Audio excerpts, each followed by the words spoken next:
Velkomin aftur, það komin 3. föstudagurinn, þannig við erum að ná að halda þessu úti. Takk fyrir og velkomin.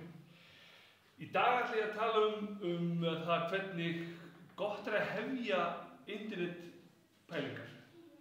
Og ég oft spurður á ég að nota Facebook, á ég að nota Twitter, á ég að nota Instagram og svo kolli, eða á ég bara að vera með vefsíðu eða blogg eða eitthvað líka.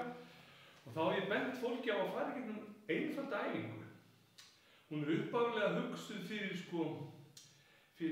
social media, en ég vil meina að þetta nota allt saman. Og þetta líkan sem heitir POST, People, Objectives, Strategy, Technology. Og P stendur fyrir fólkið, Objectives stendur fyrir markmið, Objectives, eins og fram kemur, S fyrir Strategy, og T fyrir tækni. Þegar við erum að velja okkur eitthvað og erum að hugsa að fara, við verðum að vera á Facebook. Og þá er oft þannig að það er ofta að velta fyrir sig þessa spurningu af hverju okkur á Facebook. Og þá er gott að skoða fólki fyrst. Er fólkið þar? Er fólkið sem ég er að fara að sækja inn á, targetera, er það inn á Facebook?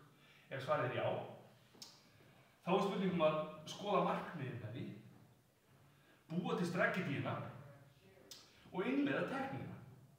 Þannig að í staðinn fyrir það að gera svo oft gert að fólk byrjar á tækninni fyrst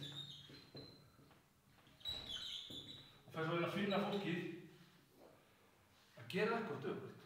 Finna fólkið fyrst, skoða fólkið og síðan að fara gegnum þetta ferli og enda með tækninni. Og tæknin getur verið hvað sem er. Það getur verið blogg, það getur verið vefsíða. Á ég að vera með vefsíðu eða Facebook, eða bæði. Fara gegnum þessa æfingu. Þá ertu alveg nokkuð viss um það að þú ert allavega á réttri leið í áttina að góðum árangri á netinu. Takk fyrir, hafa það gott og sjáumst næsta föstudag.